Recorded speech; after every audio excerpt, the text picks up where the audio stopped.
আসসালামু আলাইকুম। সুপ্রিয় দর্শক মণ্ডলী, প্রাইভেট বিশ্ববিদ্যালয়গুলো একটি লুটের আখড়া, লুটপাটের একটি আখড়ায় পরিণত হয়েছে। সুপ্রিয় দর্শক মণ্ডলী, আপনারা জানেন বাংলাদেশে সম্ভবত ৭০-এর উপরে বা ৮০-র উপরে প্রাইভেট বিশ্ববিদ্যালয় রয়েছে। নামে মাত্র বিশ্ববিদ্যালয় বা ইউনিভার্সিটি। এদের অনেকের একটি প্রাইমারি স্কুলের মতো যে কাঠামো, একটা সরকারি প্রাইমারি স্কুলের যে কাঠামো থাকে, যে ভিত্তি থাকে, সেটাও তাদের নেই। বিভিন্ন ভাড়া বিল্ডিংয়ে ঢাকার চিপায় চাপায় এখানে সেখানে ইউনিভার্সিটির নাম দিয়ে সাইনবোর্ড দিয়ে তারা ব্যবসা চালিয়ে যাচ্ছে। অল্প কয়েকটা হাতে গোনা যাদের ঢাকার বিভিন্ন জায়গায় তারা নিজস্ব ভালো ক্যাম্পাস তৈরি করেছে, যদিও সেখানে মাঠ নেই, বিভিন্ন ডিপার্টমেন্টের আলাদা আলাদা ভবন নেই, অল্প জায়গার মধ্যেই তারা করেছে। এটি আইনের মাধ্যমে বাধ্যতামূলক করেছে ইউজিসি, ইউনিভার্সিটি গ্রান্ট কমিশন, যে নিজস্ব তাদের জায়গা থাকতে হবে। ঢাকার আশেপাশে আশুলিয়া, সাভার, এখানে সেখানে তারা কিছু প্লট কিনে রাখতেছে, সেখানে অনেকে যাচ্ছে। তো বেশিরভাগ প্রাইভেট বিশ্ববিদ্যালয়গুলো লুটপাটের আখড়া। এটা নিয়ে আমার কয়েকটি ভিডিও তৈরি করতে হবে হয়তো, বিভিন্ন এভিডেন্স নিয়ে। তো প্রাইভেট বিশ্ববিদ্যালয়গুলো নিয়ে আজকে যেটা কথা বলবো, মোটা দাগে সামান্য কিছু কথা বলবো। প্রাইভেট বিশ্ববিদ্যালয়গুলো বাংলাদেশের বিভিন্ন ধরনের ব্যবসায়ীরা তৈরি করেছে, নামে মাত্র ব্যবসায়ী। এরাও ব্যবসায়ী।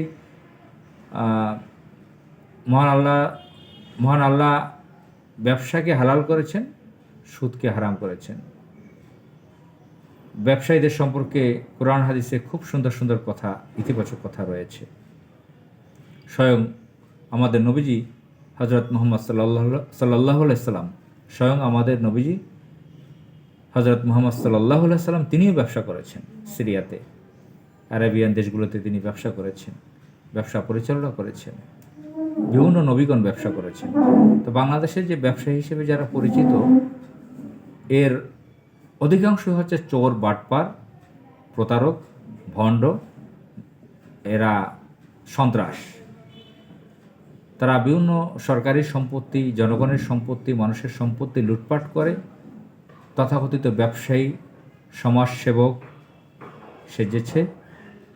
তারা লুটপাট করে এক একজনে হাজার হাজার কোটি টাকার মালিক হয়েছে। তারা এগুলো হয়ে কেউ এই লুটপাট করে, ব্যাংকের টাকা লুট করে, জমি দখল করে, বিভিন্ন সন্ত্রাসী না করে, সিটারি করে, টাকা পয়সা হাজার হাজার কোটি টাকা জমা করে।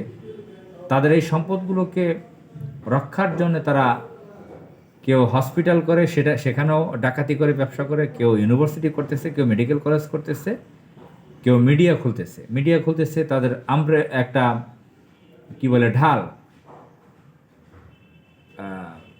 তারা যে আকাম কুকাম করে, লুটপাট করে, সেগুলো থেকে বাঁচার জন্য তারা মিডিয়া তৈরি করে, সেখানে ইচ্ছা মতো তারা প্রোপাগান্ডা চালায় নিজেদেরকে সেভ করার জন্য।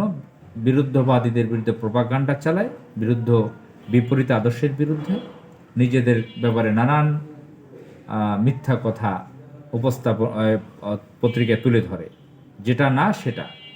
তারা যে 2 নাম্বারই, 6 নাম্বারই, 9 নাম্বারিতে ভরা, সেটা না লিখে তাদেরকে খুব মহৎ করে তুলে ধরে সেই মিডিয়াগুলোতে। তো তারা প্রাইভেট বিশ্ববিদ্যালয় করে, সেখান থেকে কীভাবে টাকা লুট করে তার একটা বেসিক কথা বলি। যে শিক্ষকদের, ফ্যাকাল্টি মেম্বার যাদেরকে নিয়োগ দেয়, ধরেন একজন শিক্ষকের বেতন ধরা হলো 5 লাখ টাকা, লেখা হলো কাগজে, শিটে লেখা হচ্ছে 5 লাখ, কিন্তু তাকে দিচ্ছে 2 লাখ টাকা। এখন সরকারকে বা সংশ্লিষ্ট কর্তৃপক্ষকে, যাদেরকে দেখানো দরকার, সুযোগ নেওয়া যায় যেখান থেকে, সেখানে দেখাচ্ছে যে আমি 100 জন বা 200 জন শিক্ষককে এত কোটি টাকা স্যালারি দিয়েছি, কিন্তু দেখা যাচ্ছে যে অর্ধেকও দেয় নাই সেই টাকা। এই টাকাগুলো তারা ইউনিভার্সিটি যারা তৈরি করেছে ব্যবসার জন্য, তারা লুটে পুটে নিচ্ছে। এটা একটা মাত্র অপশন, এরকম ডজন ডজন অপশন রয়েছে লুটপাট করার। তো জানেন, ইস্ট ওয়েস্ট ইউনিভার্সিটি নিয়ে মিডিয়াতে লেখালেখি দেখছিলাম যে 400-500 কোটি টাকা সেখানের কমিটির লোকেরা মেরে খেয়েছে, হিসাব দেয় না, নানান ঘটনা ইস্ট ওয়েস্ট ইউনিভার্সিটি নিয়ে আমরা দেখেছি। এইভাবে প্রাইভেট ইউনিভার্সিটিগুলো শিক্ষকদেরকে, শিক্ষকও আবার যারা, তারাও তো ওইরকম তাদের চাকরির জন্য তারা যদি সেই ধরনের পার্সোনালিটি তাদের থাকতো, তাহলে এইভাবে মিথ্যা জায়গায় সিগনেচার করে এভাবে টাকা নিত না। যে আমাকে দেওয়া হচ্ছে 2 লাখ 5 লাখের জায়গায় কেন আমি সিগনেচার করব। এই জিনিসটা অবশ্যই শুধু বিশ্ববিদ্যালয়ে না, বিশ্ববিদ্যালয়ে নাম দেওয়া হয়েছে একটা শিক্ষা প্রতিষ্ঠান, সেখানে এটা হচ্ছে এই জন্য আশ্চর্য বেশি লাগছে। গার্মেন্টস ফ্যাক্টরিগুলোতে এগুলো চলতেছে বহু বছর আগে থেকে, আমি নিজে এগুলো সাক্ষী। আমি গার্মেন্টস ফ্যাক্টরিতে চাকরিতে ছিলাম 7 বছর, 2টি ফ্যাক্টরিতে। সেখানে দেখতাম যে বায়ারদের বা সরকারকে দেখাবার জন্য আলাদা তাদের শিট, 3 প্রকার শিট থাকে।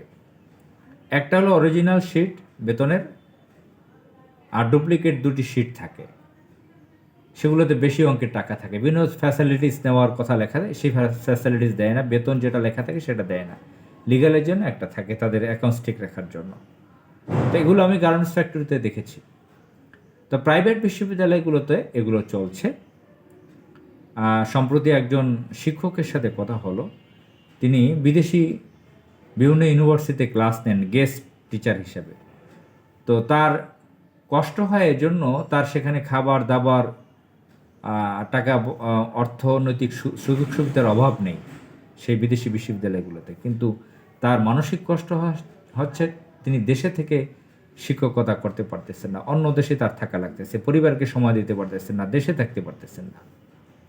তাকে আমি বললাম, এটা গত পরশু দিনের ঘটনা, তাকে আমি বললাম যে স্যার, আপনি বাংলাদেশের অমুক অমুক বিশ্ববিদ্যালয়ে তো আপনি টিচার হতে পারেন আপনার সিবি দিয়ে, এত কষ্ট করে বিদেশে যান। তিনি বললেন এই পরিস্থিতি। তো এমনিও প্রাইভেট বিশ্ববিদ্যালয়ের অনিয়ম, দুর্নীতি, ডাকাতি নিয়ে বহুত রিপোর্ট পত্রিকা দেখেছি, আপনারা গুগলে সার্চ করলে আপনারাও পেয়ে যাবেন অনেক। তো এগুলো বন্ধ না হলে আমাদের যে তরুণ প্রজন্ম, যে সামনের যে জাতি তৈরি হচ্ছে আমাদের, এরা মেরুদণ্ডহীনভাবে তৈরি হবে। পাবলিক বিশ্ববিদ্যালয়ে তো সমস্যা আছেই হাজার রকমের, প্রাইভেট বিশ্ববিদ্যালয়গুলো সেখানে এরকম দুর্নীতির আখড়া, এইভাবে লুটপাট হয়।